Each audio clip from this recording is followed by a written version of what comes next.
Welcome to Interview with a Backpacker, weekly on Spotify and iTunes.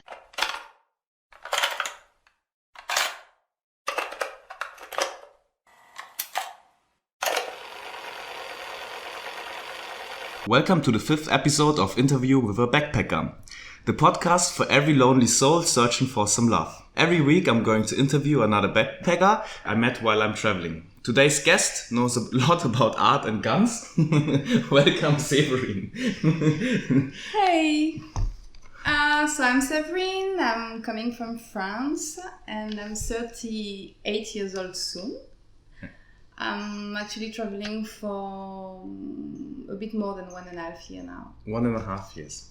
Séverine, I know you're a little bit nervous, so I have this one thing, I call it the icebreaker question. Yeah. Okay, so question number 1. Have you ever joined as much as you can eat tournament? Like as much sausages as you can eat? Something like that. Can you repeat, please? Yeah, that's okay, no worries. Have you ever joined a tournament where the aim is to eat as much as you can? Sometimes it's a steak. Let me think. I don't think so. I just assist a few once and it was about payment. Okay. I prepared for that case because that's a very unusual question. So if not, how many cheeseburgers can you eat? Maximum once every... And if you have to eat them all in a row, like how much can you maximum eat? 3. 3? Yeah, then I vomit. What? Too much. That's not much. No. 3, that is cheeseburgers. Cheeseburger, like this. not so big, no? You see, I'm not really used to take a hamburger, Okay. cheeseburger. Maybe that I'm was the wrong French. I'm French. I just wanted to tell that I can eat 9 cheeseburgers. 9? Yeah, I wanted to. I did it once. You have a big stomach, so. I have. That was question 1 already. Alright. Question number 2. Why are you traveling for?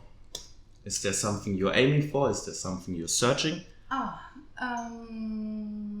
Actually, there are different points. Like I started to travel because I always used to travel and like to travel, and I wanted to do a kind of world tour since a long time. And then in my life, I got this situation of a burnout at work. So I was really in the need of recover myself and just quit like with a lot of things. I was supposed to leave for 4 months and then I never came back.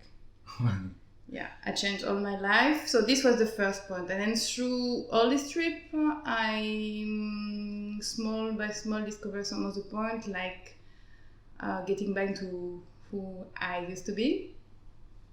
And also developing some part of me that are more creative, and because of my life in France I could not really take time for it because I was so exhausted by the work, so stressed all the time. So I would say that just mainly to get back to who I am, to get back to my freedom also, to discover the world and to create. Great. I think art is a very important stuff about traveling. It's art in the nature, basic things you see. It's something you can create for yourself. I remember you told me about you trying to be creative while creating some earrings, and they look really nice. And I think you can do a lot of different stuff with that. So yeah, that's pretty cool. And I think there's too much. Paris and Munich, maybe in some ways they might be similar, and I think also there's a lot of structure that I tried to escape when I left there. Yeah, I don't know if only about the city or the side of the city, it's just mainly the way of living and also the social pressure of being productive. You know? Really? Yeah, I think so. If you're maybe in a smaller place and you're not having 2 hours just to go to your work and being the best in this field, and people expecting always from you and not really realizing that you give all your energy to already give something. But when you're working with humans, sometimes it's hard because they have high expectation about you. That's something I haven't heard like that before. Most of the people said it the other way around. Yeah. Interesting. Okay. Question number 3. That one is very interesting, and that's one I ask all the time, so I'm happy you haven't heard the other podcasts yet. Are you patriotic? Am I patriotic? I would say no. Not really, no. Okay. No, I will not say this. For me, this is really synonym, more concerning, mainly, I don't know, it's in my mind, I don't say it's true, but for me, if you say patriotic, I would think more about American people or Russian ones. Same. But what if I say French people suck? Well, it happened. Do you feel offended then?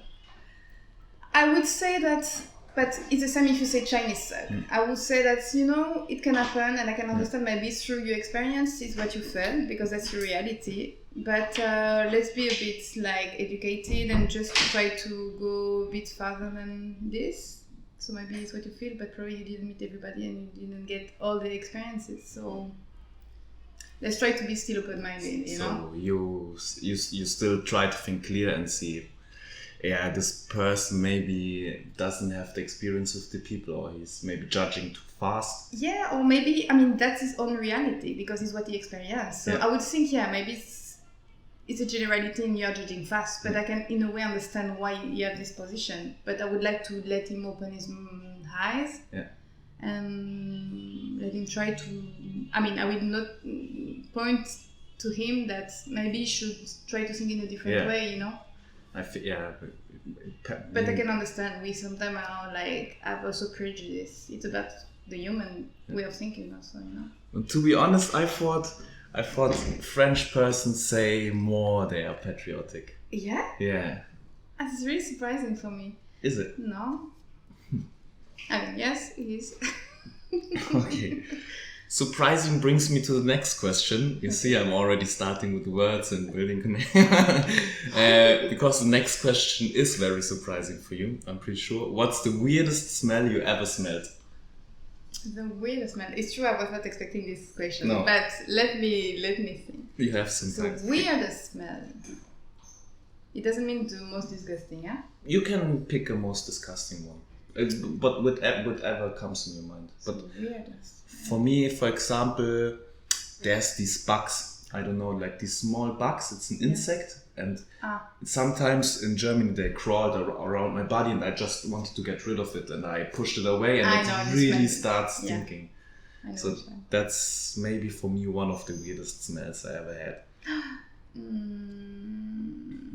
I don't know really about the weirdest smell, but one that I really don't like that's a bit weird is also when you're in a place with the fresh meat, but it's not fresh anymore and it's staying in the fridge since a very long time. Oh, yeah. And I'm working in a place at the moment, and sometimes they use the meat and then you have a bit of the liquid staying in the box and you have to clean it. But sometimes, I don't know, we missed one.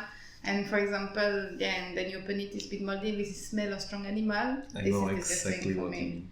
And it's also for cold rooms, where they cut the meat and where they put the animals apart. This is a bit That's really, Mm. But also it's important to see it once to see how an animal really is fabricated or put into potions to see what's really going on there. Yeah, actually, if I have to assist to this, I will be vegetarian. Really? Yeah. This comes in my mind as well. I did it on a farm, and it was I didn't like the room. It was nice from the temperature. There was 35 degrees outside, but and you went into the cooling room, and suddenly it's only, I don't know how cold it was. Just everything cools down. I know these feelings. But it stinks so much, so I didn't like the room. Yeah. Oh, you have the smell also, some people of feet that smell like old Parmigiano, This is can be... Yeah, I didn't smell that so far. And I still like Parmigiano. Question number 5. What's the most expensive objective you bought while traveling? The most expensive object I bought while traveling. So it's an object, not an activity, yeah? You can also say an activity if you want. Maybe I changed it. Object or activity. I will try to answer both because I think it doesn't have the same meaning. So that's important to know both. So the most expensive activity I've done until I'm traveling now, I would say this is the 2 days on the boat to go on the reef. The diving? Yeah, the dive. The Grand Barrier Reef. So recently with all the team. That's very expensive. This was quite expensive, but we were lucky because of the COVID. It was at price. All right. And you know about this actually, I mean, I'm a backpacker, and I Yeah. think like a lot of people, we don't have a lot of money.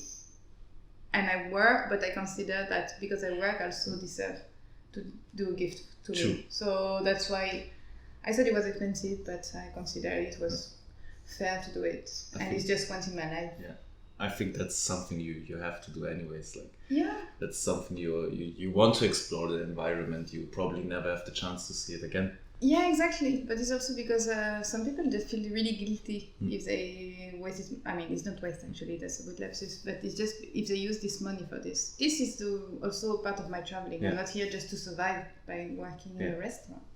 I'm also here to enjoy the life, you know? That's true.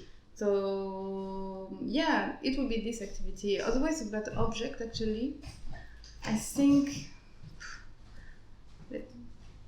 Well, it should be the most expensive object would be maybe a book for a gift for Really? but it would be for a gift of somebody. So you never bought yourself something very expensive? It depends, like expensive for every person, expensive means something different. I know it depends on the money we have, but actually if I try to go... No, maybe no. As an object, no, honestly. I didn't really buy things for me. When I just did a parcel with $600 for my parents and my friend. A gift. But that's it. Yeah, but this is full of gifts for them and many people. But I didn't buy anything for me. Maybe. That's the second time I hear someone sends parcels home, and I haven't sent my mom anything, and she supports me a lot. So, Yeah, but boy. Maybe I should think about that. Okay. No, but yeah. A parcel. You will send a postcard. The most expensive thing is something you spend money for someone else. Maybe that says. I think it's more correct, to say this. I would say this. You make me feel bad, actually. I'll ask something else then. What's something individual, special, unique, or odd thing you're traveling with?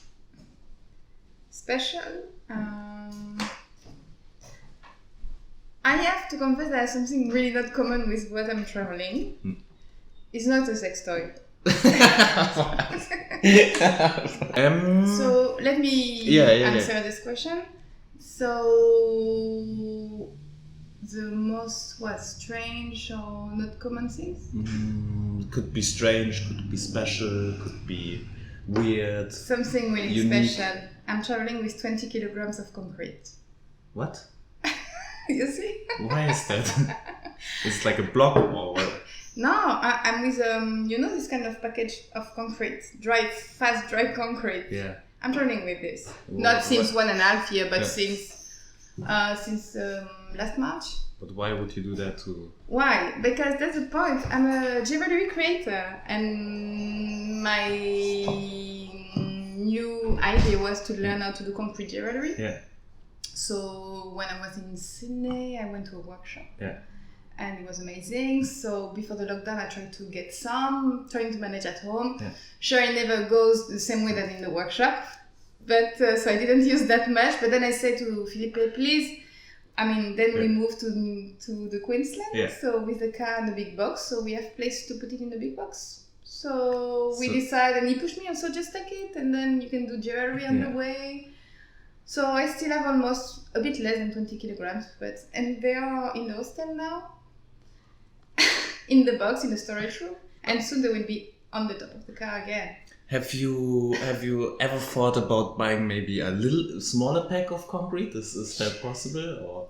Yeah, so the point is that according to the teacher of the workshop, it's really expensive. We can buy this small 300 grams, not kilograms, of special mixed concrete for the jewelry, but it's quite expensive.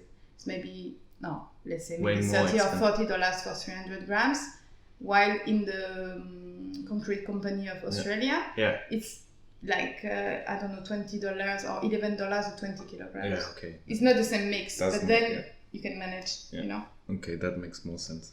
That's really unique. I heard diaries a lot, but a lot of concrete. I also have a lot of diaries and a lot of shit, but this is the most non-covered one. Okay. What else do we have? I have more things. Yeah. What's a place to be? What's your favorite place? What's the place? The coffee place. Which coffee place? Well, I go a lot in Chez Est, but I'm not going to do advertise for the good baker we have around with the best pain au chocolat. There's other places where you can drink coffee also. But I'm not drinking coffee actually, but I love to discover a coffee place. When I go to a town or a city, it's one of the things I like to do is like to, especially on my day off, to sit on the terrace or to sit in a coffee, to listen to the sound, observe the people, to relax, to take my book, have a tea to wake up in a relaxed way, thinking about my life. It's also the place where I think a lot about my life. I do mind mapping and taking decisions. And I also like educating in a way that I like good taste, so I like to explore every place because I like the change, but also I like to explore all the Earl Grey of the city, and normally the chai latte, but it's also disgusting in Australia that I gave up. Yeah, that's true. They don't know how to but do you know what's interesting? I never understood people that tell me like this whole, I don't want to like downgrade you to Starbucks culture, but for me, the comfort zone and place where I think and where I'm creative is most of the time at home, or a place I've already been a lot of times to. But exploring something new and going to a coffee place that is obviously public is something, and be creative and be. I don't understand it. But I'm not saying like I'm more don't understand it. I don't understand why I can't do it. Maybe I'm too shy. I don't know, but maybe I don't know. It depends. There could be many reasons. Maybe sometimes because it's new, we are not feeling so relaxed to be able to think about or to create, or maybe because we are so focused on the people around us, looking at us or what people think about us, so we are not focused. Maybe it depends. I mean, I also like to go back to the same coffee when I like it, but I also like to change it both. It's just new taste of life, it feeds your life also to taste a different tea and to taste a different jam. I don't know, for me it's like that. Okay. Last question. What are your two main attributes? For example, for me, it would be moody and creative. Just an example. No, that's just an example. Just not random. It's funny. But what would be you can only choose two that describe you the best. Creative, for sure. Yes. That's really original after what you said, but it's true. And the second one, I don't know. Can I say two? Or I don't know. You can still say two, but that's for everyone else that's listening to that. It's normally only two. So first is creative, and the other one a bit dreamer. A bit? Dreamer. Dreamer. Yeah. That's a beautiful one. Yeah. I mean, it depends on where you live, because some people are a bit pissed off sometimes when you're just a bit too dreaming. Daydreaming and walking through the streets. But I'm not a hard dreaming, you know. I'm still connected to the reality, but I like to think, and sometimes I'm just 2 hours on my bed, just doing nothing, just having ideas passing in my head and dreaming to what I could realize I accomplished. I sometimes dream about things that never happened or that's not realistic to happen. But I just dream about how I would have reacted in this situation or something like an alternative reality. Yeah, but I like that. I think some people also need to replay some parts, but as you say, it's not reality. But if you need to make it for reality for you, that's a good point to ask you why you do this. Actually. Yeah, I should maybe ask myself why I'm doing this.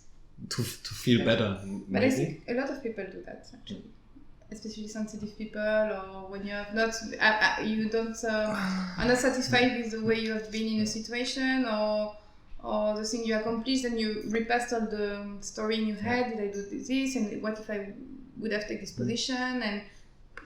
But this is our mind also playing with us, just to try us to accept it, but also to, I don't know.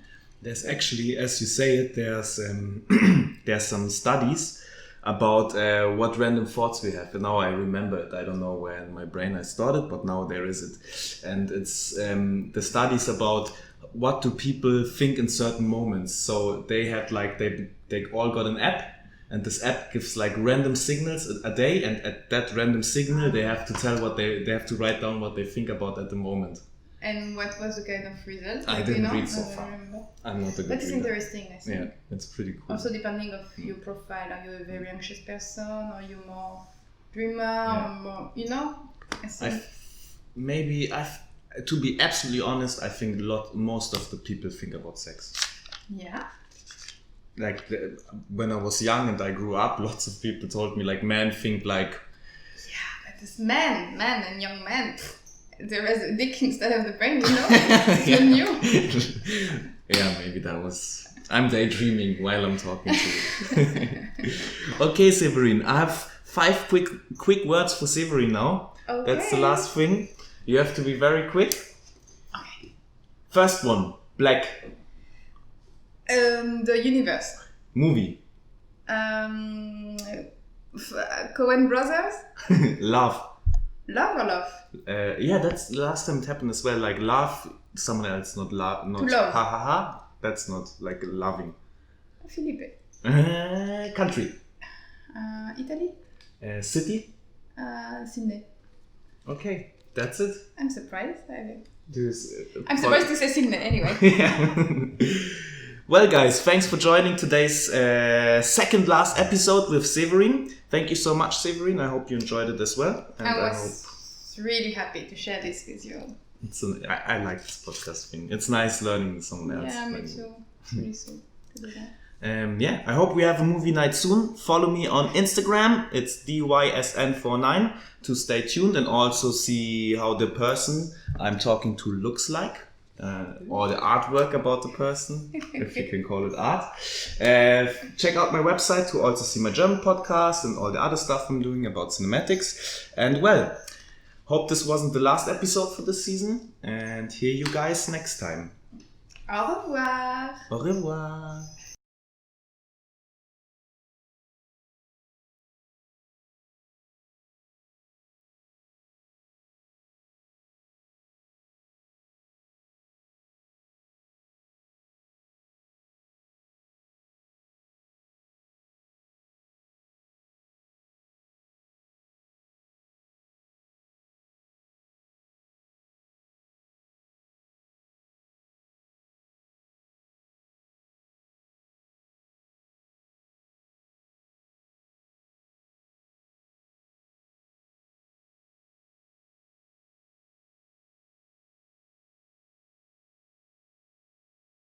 Thanks for joining this episode of Interview with a Backpacker, weekly on Spotify and iTunes.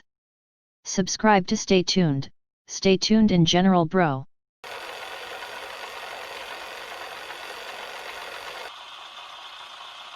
For personal dryness upstairs, it's Salivex. Wow, I can spit again! Salivex is more than saliva in a can. Salivex improves consumption efficiency by 50%. No more halfway cures like coating your throat with cooking oil to have that extra piece of cake or bowl of kitty litter.